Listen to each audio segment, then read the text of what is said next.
그러면은 여우님 연애 어디 하고 싶어요?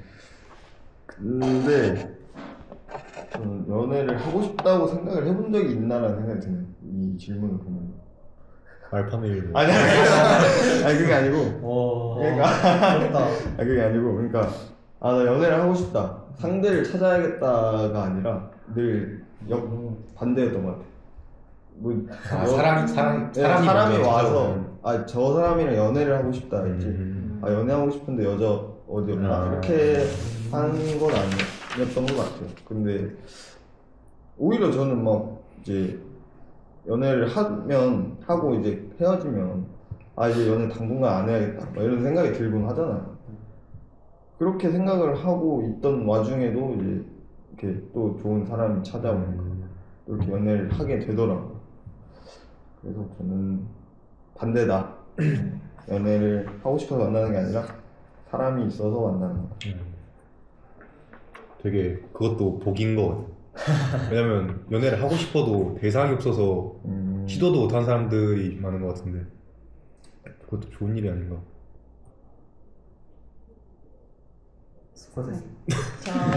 저도 그 여운님이 말씀하신 것처럼 연애를 하고 싶다라는 생각을 해본 적이 없거든요. 그 연애를 하고 싶다라기보다는 그 사랑이라는 감정이 뭔가가 엄청 궁금했던 것 같아요. 그래가지고 그러던 와중에 연애를 하게 돼가지고 이제 제가 그 연애를 딱 한 번 해봤다고 했잖아요.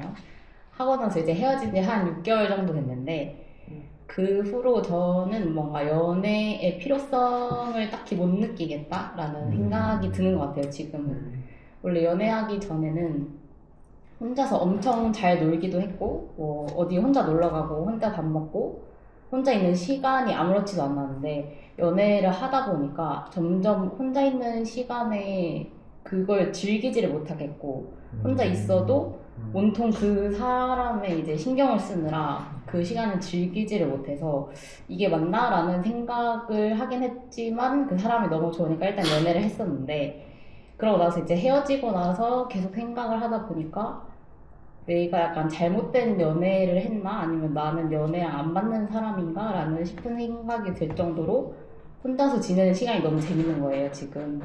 그래서 저는 지금은 필요성을 못 느끼겠다라는 생각입니다.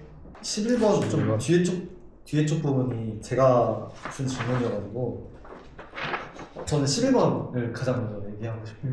11번이 제가 왜 적었냐면은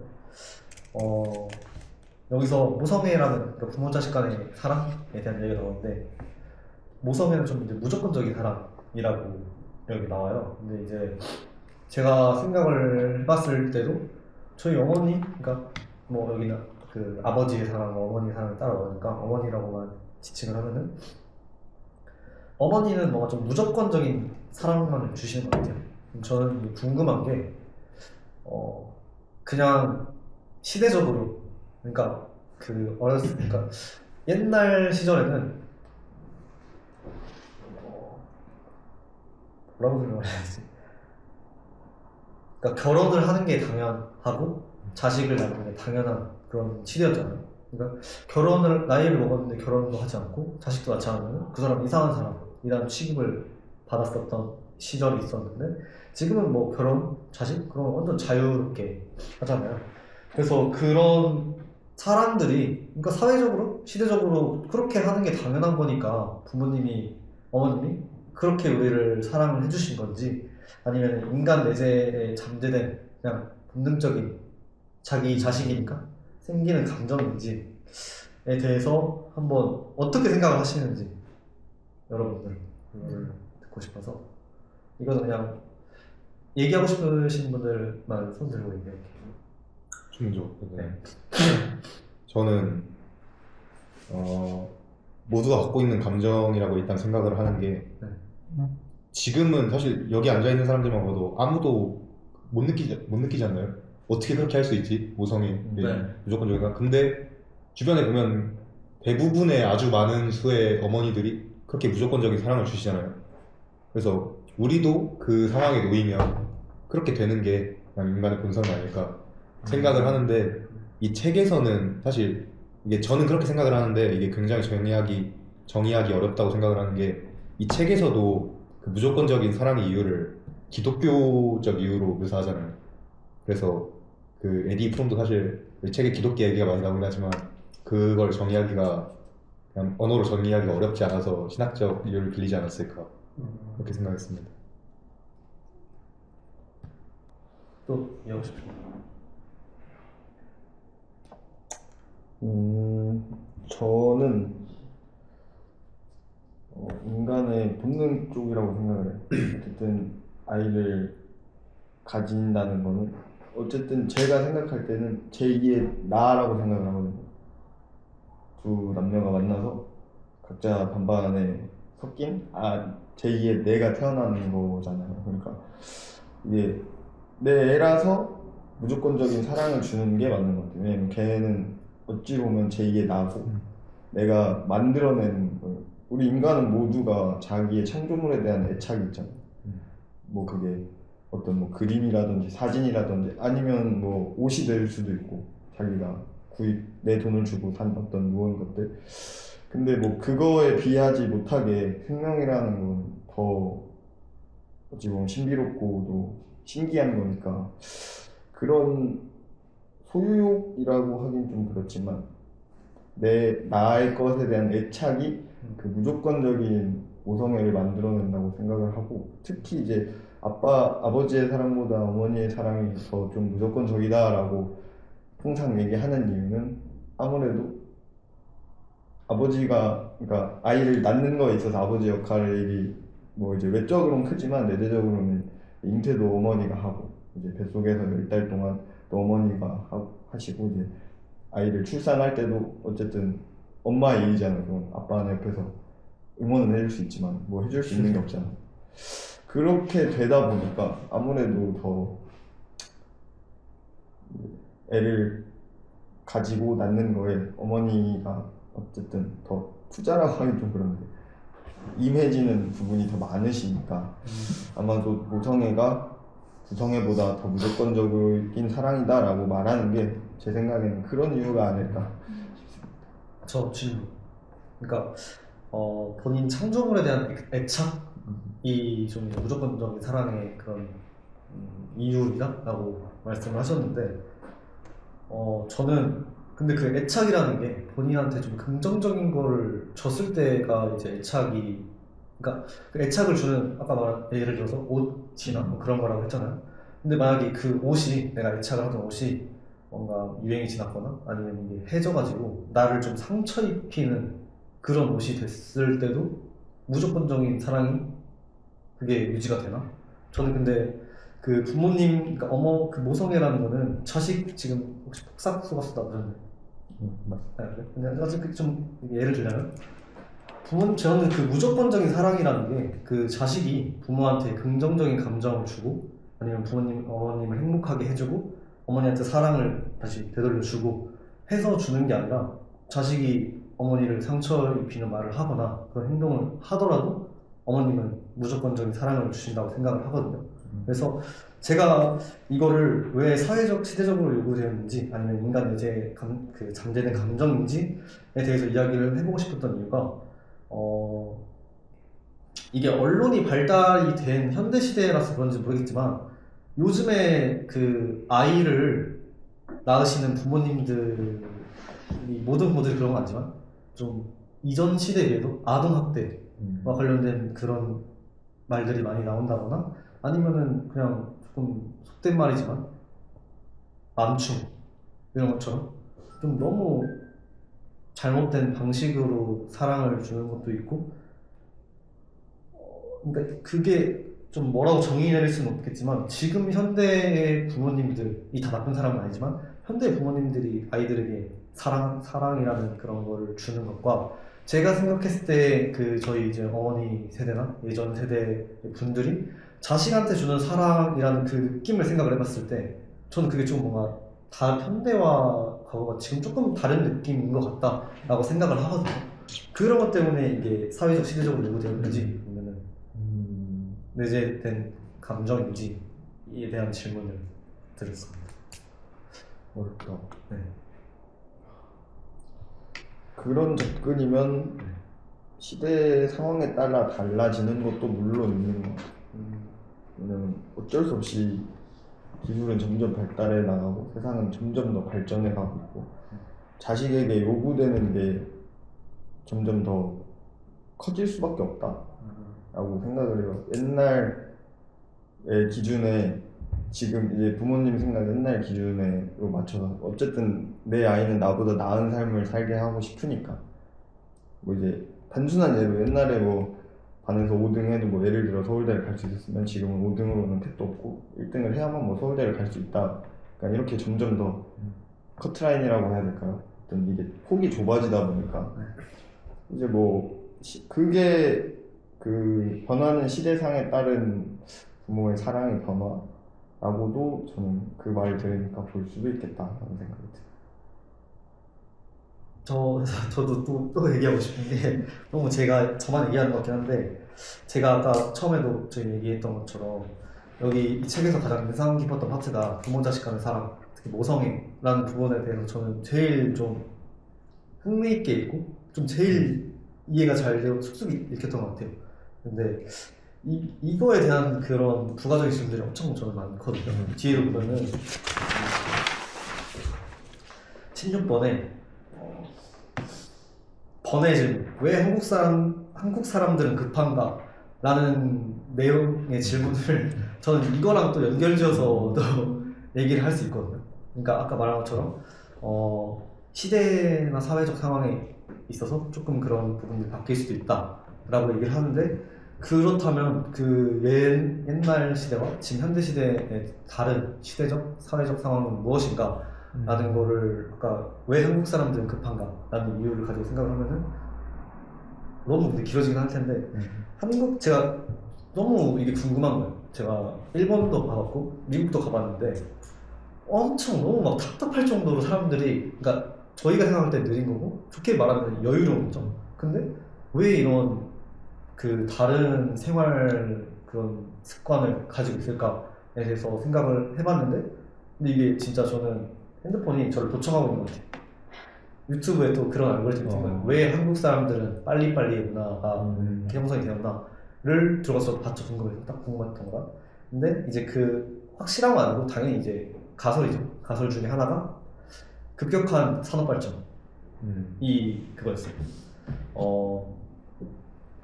그러니까 우리나라가 좀 옛날에 식민지였었다가 발전이 되면서 한강의 이적이라는 말이 있듯이 엄청 급격한 성장을 했잖아요. 그래서 그 성장을 하면서 빨리빨리 효율적으로 하면서 예전에는 뭐 내 아이가 부족하거나 어디가 모자라다거나 하면은 그냥 무조건적으로 사랑을 하고 했었던 그런 정으로 좀 굴러가는 세상이었다면은 지금은 자본주의적 세계관, 그러니까 효율을 따지는 것 같아요. 아무리 내 자식이어도 얘가 남들보다 뭔가를 못하고 뭔가 좀 모자란 부분이 있고 부족한 부분이 있으면은 괜찮아 천천히 해도 돼. 너는 뭐 그래도 내가 사랑하는 뭐 자식이고 하니까가 되는 게 아니라 너 왜 지금 이렇게까지밖에 못해? 너는 이 자본주의적 세계관에 살아남으려면 가치 있는 사람이 되어야 되는데 너는 왜 이렇게 빨리 못하고 잘하지 못하는 거야? 라는 식의 생각들이 좀 당연시하게 퍼져 있고 하다 보니까 그래서 이런 제가 생각하는 옛날의 모성애와 지금 현대사회의 그 어머님의 모성애의 그런 느낌이 좀 다르다라고 생각하는 이유가 저는 가설이죠. 그런 것 때문이지 않을까라는 생각을 했습니다. 너무 이게 제가 딥하게 얘기를 해가지고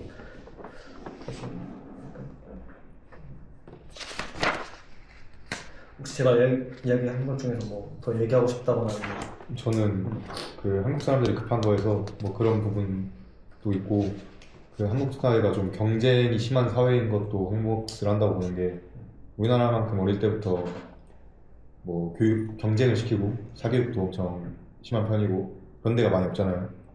뭐 일본만 해도 고등학교 동아리 이런 문화가 엄청 발달했다고 알고 있고 미국도 저희만큼 그렇게 어릴 때부터 경쟁을 많이 안 하는 걸로 알고 있는데 그런 부분들이 한국 사람들을 좀 더 급하게 만든 부분도 있지 않나. 그 책님까지 얘기했고 혹시 다른 이야기 하고 싶으신 분 이런 제가 말했던 그런 가설이라고 했나? 그런 부분에 대해서 뭔가 더 살을 붙이고 싶다거나 아니 근데 제가 생각할 때 이건 아닌 것 같다 하는 게 있으면은 편하게 얘기해요. 생각을 좀 더 해보셔야 돼 아니면은 그 아까 말씀하신 게 네.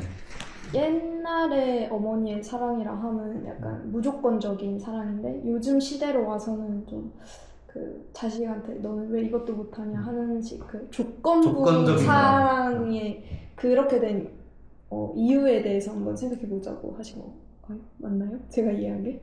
그러니까 그죠? 그 이유거나 아니면 더 이야기를 해보고 그러니까 더 이야기를 하고 싶었던 의견이 게 있는 게 현대에 와서는 네. 그 모성의 무조건적인 사랑이 좀 덜해졌다고 보시는 건가요? 네.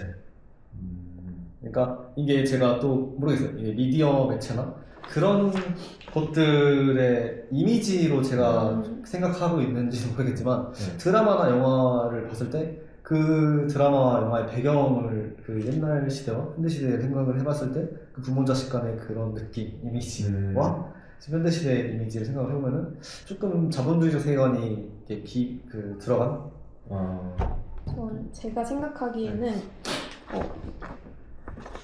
자식이 가지는 가치라 해야 될까요? 네. 그런 게 현대와 그 과거 시대와 비교했을 때 좀 달라진 것 같다는 생각이 들어요. 옛날에는 저희 자식도 많이 나왔잖아요. 저희 그죠. 할머니 시대만 네. 생각해보면 네. 그때는 자식이 자산과 같은 가치를 했다고 생각하거든요. 농경사회잖아요. 그죠.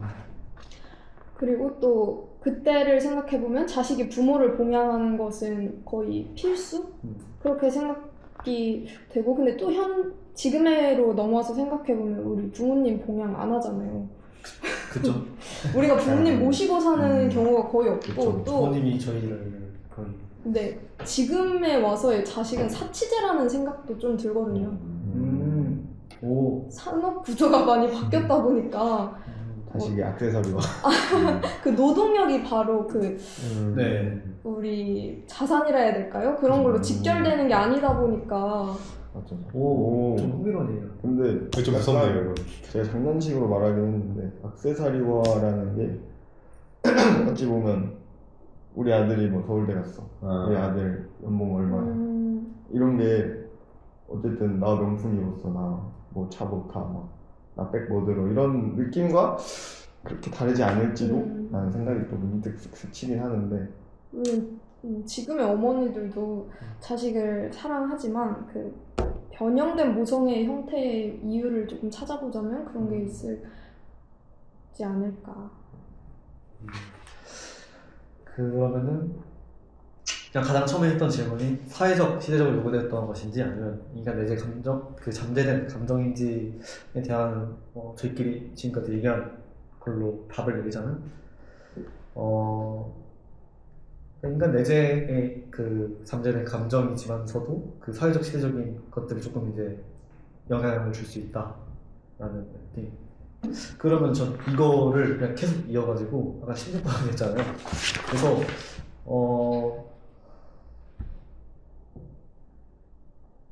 그러니까 이건 자본주의적 세계관이라는 단어를 표현을 제가 썼었는데, 그러니까 효율을 따지고 좀 합리적이고 적어놨는데 까먹었다.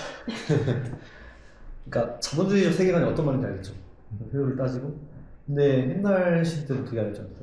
한국하면 사랑, 정이란 그런 거였는데 6번 질문으로 다시 넘어가서 현대사회에서 사랑, 정이 없어졌나? 그러니까 사랑이 정이 많은 사회로 가기 위해서는 어떤 개인적인 노력, 그리고 거시적인 노력이 필요할까에 대해서 이야기를 하고 싶어요.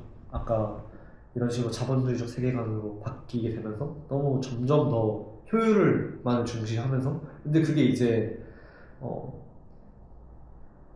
어떤 자본이나 기술 이런 거라기보다 사람 또한 그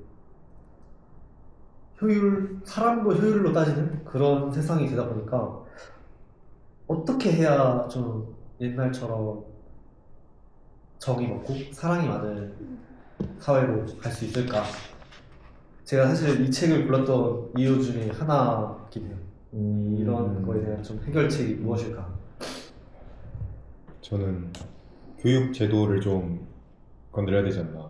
아까도 말했듯이 그 한국 사람들이 급한 이유도 그 경쟁 사회 속에 어릴 때부터 살았다고 하는데 저는 초, 중, 고등학교 이런 미성년자 때 배우는 그런 교육들이 인생에서 엄청 큰 영향을 미친다고 생각을 하거든요. 그래서 저희 그 교육 시스템을 너무 이렇게 경쟁 이런 거보다 뭐 동료애라든지 아니면 뭐 그런 사랑, 정 이런 공동체 생활 그런 부분에 더 포커스를 좀 두는 교육을 어릴 때부터 한다면 이 사회가 한 번에 바뀔 수는 없으니까 어릴 때부터 쭉 이런 시스템을 만들어 간다면 나중에 또 바뀔 수 있지 않을까.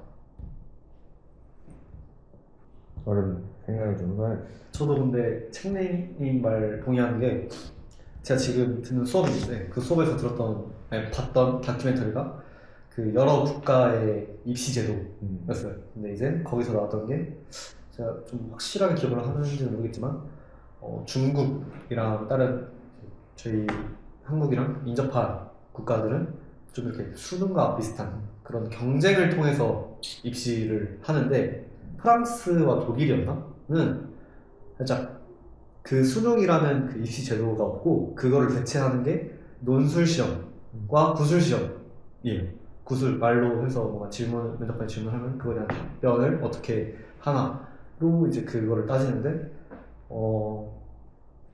또 효율적으로 따지자면 가장 객관적이고 확실한 거는 지금 현재 우리나라의 그 수능이라는 제도라고 생각을 하는데 근데 저는 그러니까 수능이라는 게 가장 효율적인 제도니까 우리나라가 그걸 선택했다고 생각을 해요. 왜냐하면 정해진 답이 있고 그거를 그냥 사람들끼리 차등을 둬서 확실하고 객관적인 공정한 거죠. 솔직히 객관적이고 확실한 거니까. 근데 논술과 구술이라는 거는 듣는 사람에 따라서 이걸 어떻게 판단을 하는가라는 그런 그 면접관의 주관이 들어갈 수 있고 하니까 좀 주관적이고 불명확하고 어떻게 보면은 공정하지 않을 수도 있죠. 그러니까 그 면접관의 역량에 따른 거니까. 근데 그런 단점이 있지만 다시 또 우리 수능이라는 제도에 돌아와서 수능이라는 게 그 뭐 초등학교 때부터 고등학교 때까지 그 교육 과정에서 나오는 그런 학문적인 지식들을 테스트하는 거잖아요. 그런 걸 총 합쳐서. 근데 저는 솔직히 말해서 저희가 같은 똑같이 입시를 했을 거 아니에요. 그래서 그 고등학교 때나 입시에 제일 근접했을 때 생각했던 거는 너 이거 수학 중에 이거 너 알아? 이거 뭐 어떤 그 개념이라고 해야 되나? 뭐라고 하지? 법칙 같은 거 너 알아? 이런 식으로 좀 뭔가 그런 거에 중점을 따졌다면은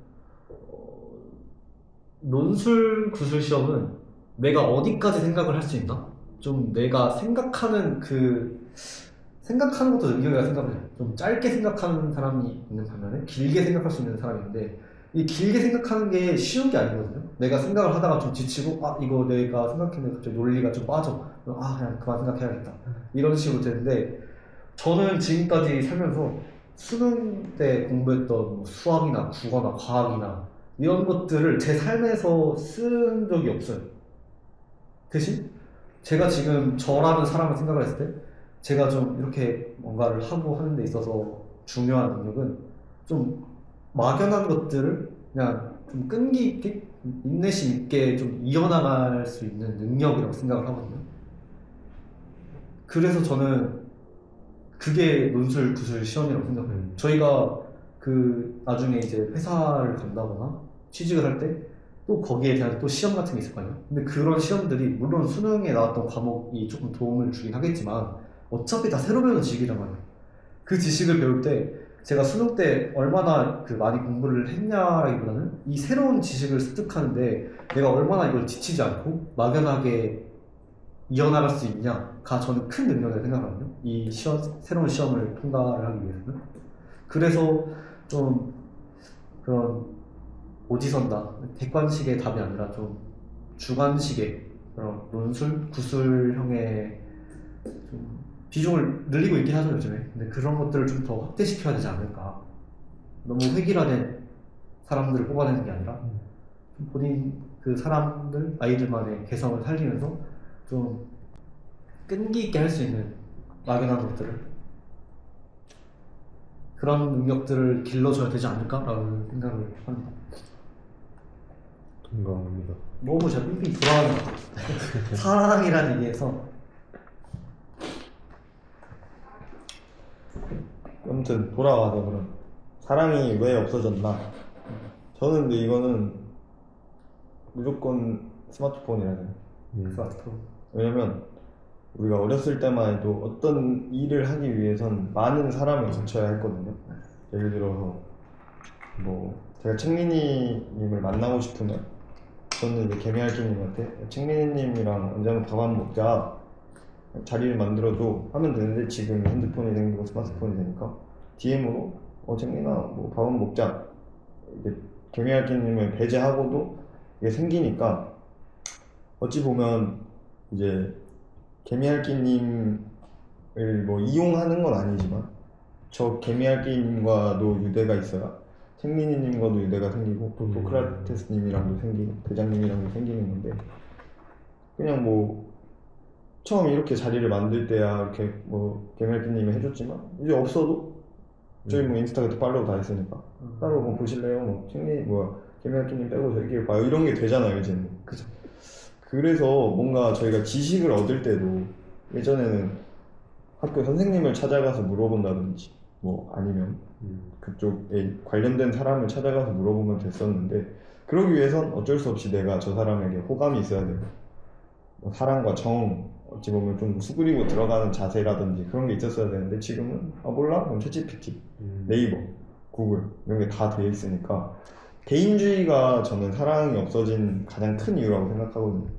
근데 이제 혼자서 할 수 있는 게 너무 많아졌다고 생각해요. 저는 이 사회가 남의 도움 없이 내가 뭘 하고 싶으면 구글에다 물어봐서 한번 해보지 뭐. 이게 너무 좋은 거기도 하지만 이 세상에 왜 사랑과 정이 없어졌나 라고 생각하면 혼자 할 수 있는 것들이 너무 많아졌다라고 저는 생각합니다.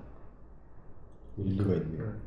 그러니까 그런 과정들이 너무 간소화돼서 네. 좀 맺고 끊는 게 좀 쉬워졌다 뭐 그런 느낌. 네. 사람 간의 교류가 줄었다. 네, 그런 느낌이네요. 교류가 줄었다. 옛날에 이제 이웃집끼리도 인사도 하고 막 놀러도 가고 막 음식도 나눠 먹고 했던 것들은 어찌 보면 이제 매일 마주치는 사람들이기도 하고 뭐 단적인 예시로 정말 그 옛날을 봤을 땐 유치원 어린이집이 없으니까 부모님이 늦게까지 일을 하면 옆집 사람한테 맡길 수밖에 없는 거죠.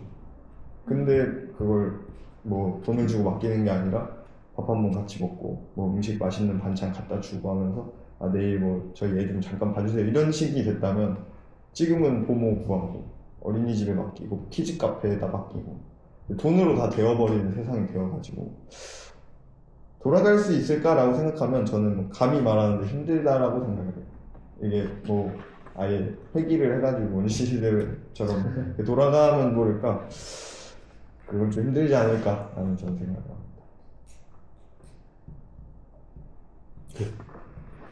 나오려고 하시네요. 그 덧붙이면은 돌아가기 힘들다는 거는 굉장히 공감을 하는데 여기서 더 심해지진 않을 것 같다고 뭔가 생각을 하는 게, 그 사람들도 웬만한 사람들이면 지금 이런 상황들을, 사회의 상황들을 다 인지하고 있을 거라고 생각을 하고, 또 아날로그 감성 이런 것들이 유행을 하잖아요. 너무 발전을 하다 보니까 휴대폰 없이 살아보자, 뭐 도파민을 끊어보자, 뭐 그런 게 유행, 책을 어떻게 보면 독서도 최근에 좀 유행이라고 생각을 하거든요. 뭐 그런 부분에서 이제 사람들도 어느 정도 이제 수준에 도달을 했고 이제 좀 절제하고 옛날로 적당히 돌아가자 이런 생각들을 많이들 하시는 것 같아서 여기서 더 나아가진 않을 것 같다는 생각을 합니다. 근데 그게 그냥 이건 것 같아요. 그 아까 말했던 그러니까 똑같이 현상 유지를 한다든지 엄청 돌아가지는 못하겠지만 좀 이런 문제점을 해결하기 위해서는 그냥 이 책에서 얘기했던 그 사랑인 것 같아요. 사랑. 그러니까 사랑을 하기 위해서 아마 좀 마지막 분에 나왔던 것 같아요. 정신 집중, 뭐 인내, 최고의 관심, 그리고 하나가 더 있었는데 기억이 안 나거든요. 처음에 그 네 가지를 마지막에 얘기해요. 이런 거를 통해서 이제 사랑 훈련? 훈련 맞는 것 같아요. 훈련인 것 같아요. 훈련. 네. 그러니까 기술적인 문제니까 훈련을 해야 된다. 그러니까 이런 다시 또 정리하는데 이런 것들을 활용을 하면서 사랑을 하자. 어렵네요. 그런 것들을 사용해서 사랑할 줄 아는 사람들이 세상에 많아지면은 좀 더 정이 있는 세상으로 될 수 있다. 그런 말씀이시죠. 사랑이지 않아도 다들 많은 훈련들을 했으면 좋겠네요. 그러면은 마지막으로 마지막 15번이 마지막이긴 하거든요. 네. 근데 이거 얘기하기 전에 한 가지만 더 이걸로 뽑아낼 수 있는 질문이 11번 얘기예요. 좀 번외로 세상에서 제일 아름다운 단어에 대한 이야기에 대해서 한번 물어보고 싶어요. 그러니까 본인이 좋아하는 사랑하는 단어가 있는지. 저는 그게 무조건이라는 단어였거든요. 그러니까 무조건이라는 단어를 생각을 하면 어떤 느낌이 떠올라요? 그러니까 무조건적인 사랑이 아니라 그냥 무조건이라는 말 생각을 했을 때. 그냥 무조건이라는 말을 떠올리는데. 네. 그러니까 어떤 느낌인지 모르겠지만 저는 처음에 무조건이라는 단어를 생각하면은 100% 완전히 좀 완전하게 그러니까 어떤 일이 있든 그냥 무조건 그러니까 무조건이라는 단어를 말고 다른 단어를 써야 되는데 어떤 일이 있어도 그게 되는 그러니까 100%라는 단어가 맞겠죠? 그렇게 생각을 하면서 무조건이라는 단어를 생각을 했는데 제가 뭐 영어 공부를 잠깐 그냥 얕게 조금 하다가 영어로 그 무조건이라는 게 그 unconditionally거든요. 근데 이제 on을 빼면 conditionally예요. 그 conditionally라는 게 조건적으로잖아요. 근데 이제 무조건적으로라는 거는 혹시 무조건적 아까 얘기했던 것처럼 100%라는 단어가 좀 떠오르나요? 근데 그게 아니라 조건 없이. 그러니까 저는 이게 좀 너무 와닿으니까 좀 감동받았거든요. 그러니까 조건 없이 무조건적인 사랑이라는 단어로 또 넘어가서 설명을 하면은 그러니까 100%의 사랑이라는 게 아니라 조건이 없이 사랑을 할 수 있고 뭐 무조건적으로 라는 그 단어가 전 너무 이게 좀 찡하면서 마음에 드는 거예요. 100%가 아니라 조건이 없다라고 생각하니까 좀 그러니까 상황을 예시로 들어 설명을 하자면 어떤 친구가 있어요. 친구가 좀 얘가 좀 자주 하는 행동이나 말이 있어가지고 야, 쟤 무조건 이따가 오면은 무조건 그 말 한다 라는 말이 여기서 쓰는 무조건이라는 말은 좀 100%라는 느낌이잖아요. 근데 그 무조건이라는 뜻이 그게 아니라 조건 없이 널 사랑한다, 조건 없이 너한테 뭐 줄게, 이런 뜻으로 무조건이라는 단어가 저한테 이렇게 와닿으니까 이게 무조건이라는 단어가 너무 좋은 거예요. 그래서 무조건적인 사랑이라는 것도 한번 해보고 싶었고, 그런 무조건적인 사랑을 주는 부모님에 대해서도 좀 많은 생각을 제가 해봤던 것 같아요. 그 생각이 들었을 때 딱 그냥 부모님들은 조건 없이 내가 뭐가 잘났다거나 아니면 뭘 잘하고 이래서 나를 사랑해주는 게 아니라 그냥 아무 이유 없이 나에게 사랑만을 주시는구나, 내가 상처 주는 행동을 하고 상처 주는 말을 해도 조건 없이 무조건적으로 나에게 사랑을 준다 라는 게 갑자기 딱 생각이 들었을 때 그 단어가 너무 저는 마음에 들었어요. 그래서 혹시 여러분들도 좀 그런 식으로 좋아하는 단어가 있다든지 하면은 얘기해 주시면 좋겠습니다. 저부터 저는 그 평온이랑 안식처라는 말을 되게 좋아하는데 평소에 생각이 엄청 많기도 하고 감정을 느끼는 거에 대해서 되게 예민한 편이라고 생각을 해서 그런 걸로부터 뭔가 해방이 되었다고 해야 되나? 그런 감정을 아예 안 느끼는 상황일 때 저는 스스로 약간 평온하다라는 말이 나오더라고요. 그래서 뭔가 길 가다가 뭔가 바람이 엄청 선선하게 불면 행복하다라는 말보다 진짜 나 평온하다라는 말을 엄청 자주 떠올려가지고 평온하다라는 말을 좋아하고, 안식처는 그 모성애 파트에서 좀 생각이 들었는데 모성애 파트에서 사랑받기 위해서 내가 해야 할 일은 아무것도 없다라는 그 문장을 보고 엄마랑 무언가를 할 때는 내가 엄마한테 사랑받으려고 아무것도 안 해도 엄마는 무조건적으로 사랑을 주니까 내가 힘들 때 엄마는 아무 때나 찾아갈 수 있는 안식처다라는 생각이 들어서 그 안식처랑 평온을 제일 좋아하는 것 같아요. 다른 저는 자유. 자유.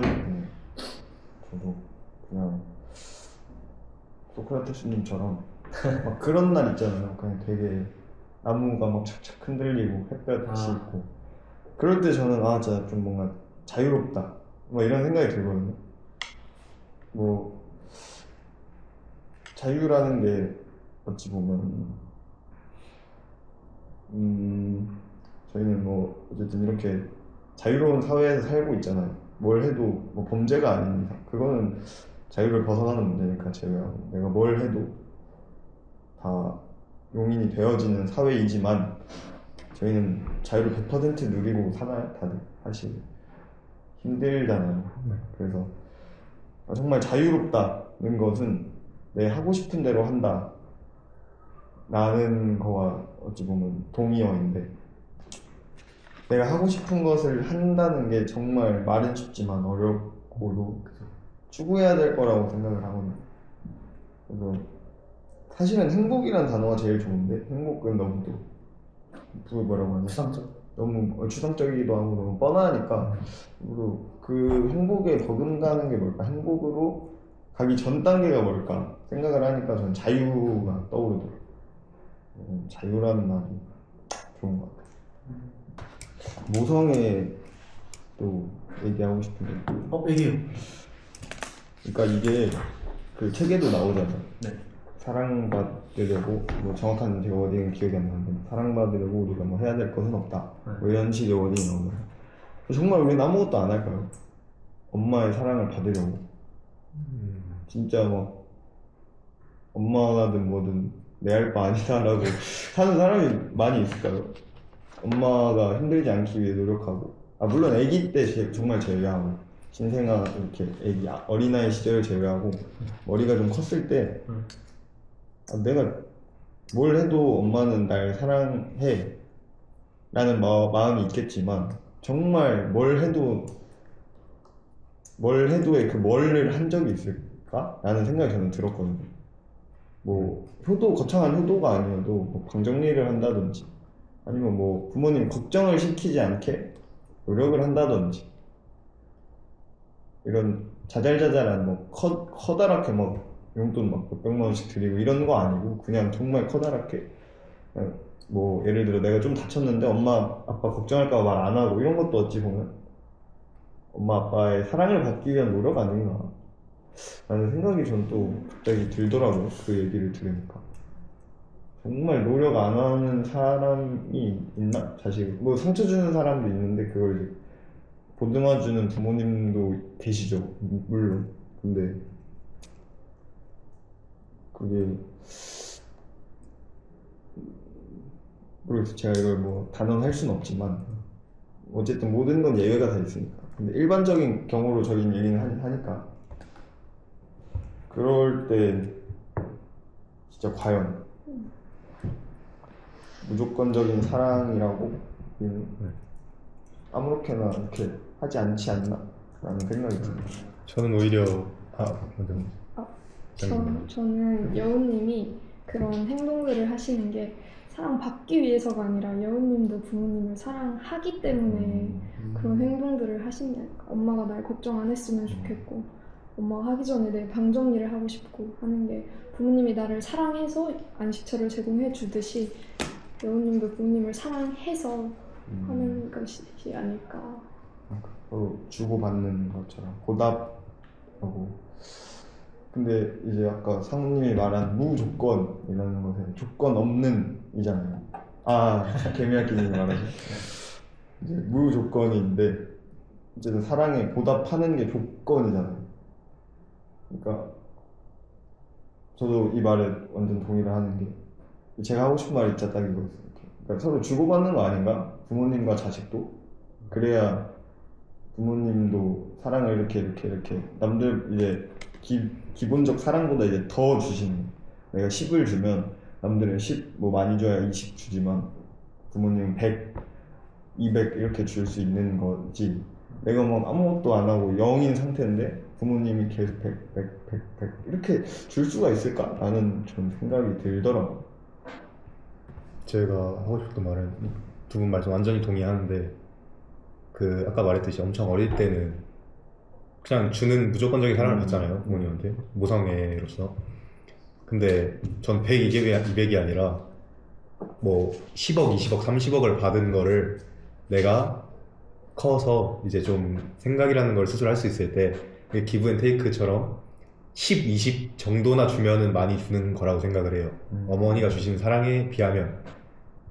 그래서 이제 저는 주고 받는다기보다는 어머니는 그만큼 많이 주시는 거고 난 이제 커가면서 내가 스스로 생각을 할 줄 아니까 아 내가 이만큼 사랑을 받았구나 해서 일부나마 갚아가는 것 아니면 나도 부모님을 그대로 사랑하기에 뭐 그렇게 그 정도 줄 수 있는 것 그렇게 생각합니다.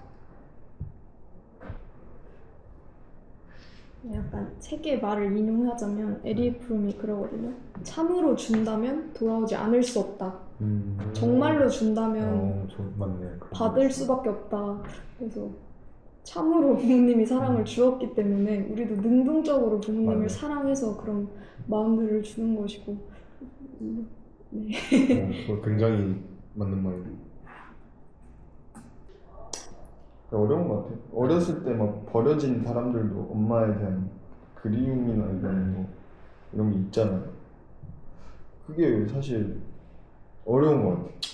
어찌 보면 남이랑 똑같은데 친구보다 못 본 존재인데 어렸을 때 친엄마가 이제 고아이신 분들 보면 그런 게 그냥 그게 내재되어 있나? 그냥 그건 사랑이라고 하긴 뭐하고 그냥 남들 다 있는데 나만 없으니까 오히려 결핍이지 않을까. 결핍인가라는 생각도 들어요. 신기한. 참 어려운 것 같아요. 모성애라는 것만 주제를 가지고도 그냥 한두 차를 끌 수 있을 것 같아요. 근데 너무 재밌네. 네, 맞으니까. 넘어갈까요? 네. 마지막. 이거 15번 이것도 제가 한 거긴 한데 그러니까 여기서 이제 사랑이라는 게 감정이 아니라 기술의 영역이라고 얘기를 하잖아요. 그래서 그거를 사랑이라는 거에만 국한시키는 게 아니라 좀 그러니까 삶을 살아가는 데 있어서의 태도도 뭐라고 해야지? 그러니까 가치관, 신념 이런 것들이 있을 거 아니에요? 그런 것들도 좀 오로지 혼자서 계속 그 기술의 영역으로 뭔가 계속해서 내가 생각을 하고 내가 삶에서 실천을 해 나가면서 터득이 가능한 것이라고 저는 그렇게 생각을 해요. 사랑을요? 네? 사랑을요? 아니 사람 말고 가치관, 신념, 삶의 가치관, 태도 이런 걸 말씀하시는 네. 거예요. 그러니까 왜냐면 예를 들어서 그러니까 어렸을 때부터 부모님이 막 귀에 피가 날 정도로 막 얘기하시는 그런 말들 있잖아요. 속담 같은 거라든지. 근데 이제 점점 커가면서 그 속담이 이게 이런 뜻이었구나 라고 자기가 그 삶을 살면서 깨닫는 때가 있잖아요. 근데 이제 그게 저도 어렸을 때 그러니까 제가 그런 그 가치관이나 뭐 신념이나 이런 것들 그런 것들이 삶을 살아가는 데 태도가 처음 듣는 얘기도 아니고 계속 들어왔었는데 내가 진짜 직접 그런 비슷한 상황이 되어 봐야 아니면은 그 뭔가를 하면서 깨닫는 게 있잖아요. 근데 그것도 이제 그래서 저는 기술의 영역이라고 생각을 해요. 그래서 이제 그런 것들이 오로지 혼자서 깨달아야만 가능한 것인가? 아니면 타인으로부터 학습을 통해서는 불가능할까? 라는 질문을 하고 싶은데 이걸 좀 더 몰입하기 위해서, 좀 이입하기 위해서 예시를 들면은 나중에 자식이 생겼어요, 여러분이. 근데 뭐 딸이든 아들이든 상관없는데 저는 딸로 예시를 들게요. 딸이 이제 한 중학교, 고등학교 초반쯤인데 남자친구가 생겼대요. 데리고 왔어요, 집에. 얘가 너무 좋대요. 진짜 나는 얘가 너무 좋고 너무 마음에 들고 나랑 너무 잘 맞는다. 그래서 얘랑 너무 결혼하고 싶다 라고 해요.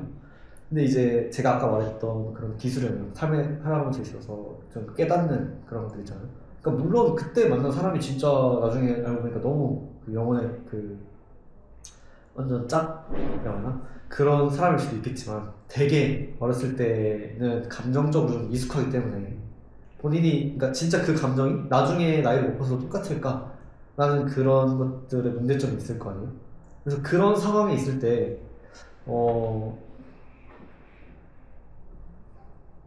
나는 어떻게 그 딸을 설득을 해야 될까? 그러니까 이게 그런 것 같아요. 그러니까 얘가 직접 경험해보고 사랑해서 실패를 해보게 냅둘지 아니면은 내가 좀 설득을 시켜서 너가 지금 생각하는 그런 감정들을 받지만 나중에 조금만 더 네가 나이 먹고 시간 지났을 때 그 감정이 조금 미숙한 감정일 수도 있다. 나중에 다르게 생각할 수도 있다. 라고 설득을 할지, 그러니까 어떻게 해야 될지랑 그게 될지에 대해서 한번 질문 이해가 되셨나요? 네. 네. 먼저 답변해도 되나요? 네. 일단 그 첫 질문에서 타인으로부터의 학습을 통해서는 불가능할까?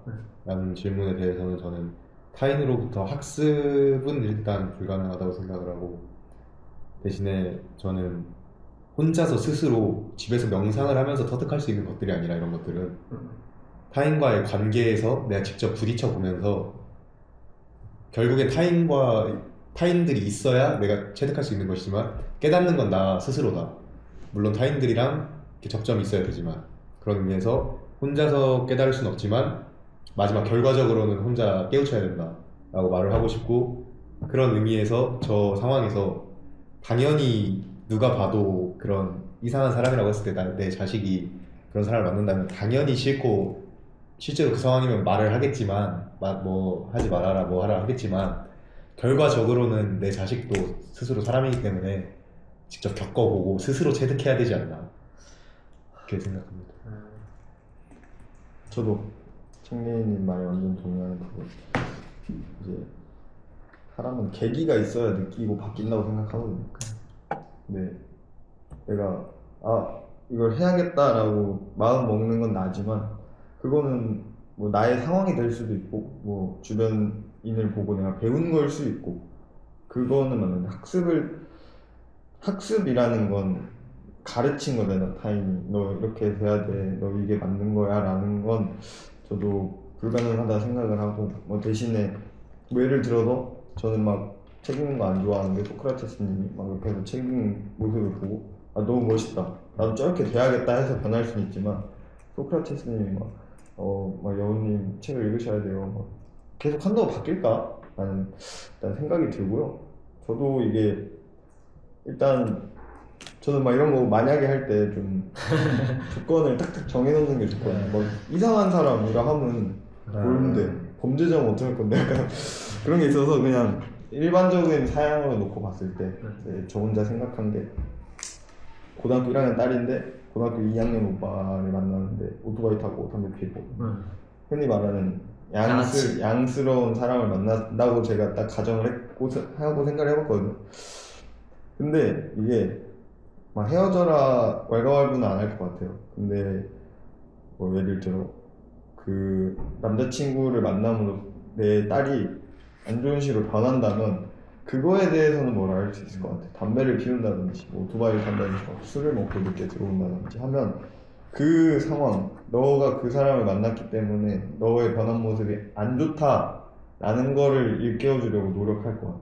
너 걔 만나지 마, 걔 때문에 그렇게 됐어가 아니라 너 지금 너의 모습에 담배 냄새 나고 술 먹고 늦게 들어오고 오토바이 타고 다니는 건 정말 안 좋게 보인다, 너 그러지 않은 아이였다 라고 이렇게 말을 할 것 같아요. 그 아이가 어쨌든 사람이 좋은 건 미성숙한 존재지만 감정이니까 최대한 존중을 해주되, 그 아이가 그 사람을 만남으로써 어긋나가지는 거를 그 부분에 대해서 좀 뭐라고는 하되 걔를 만나는 걸로 뭐 설득을 하고 만나지 말게 하고는 저는 안 할 것 같아요.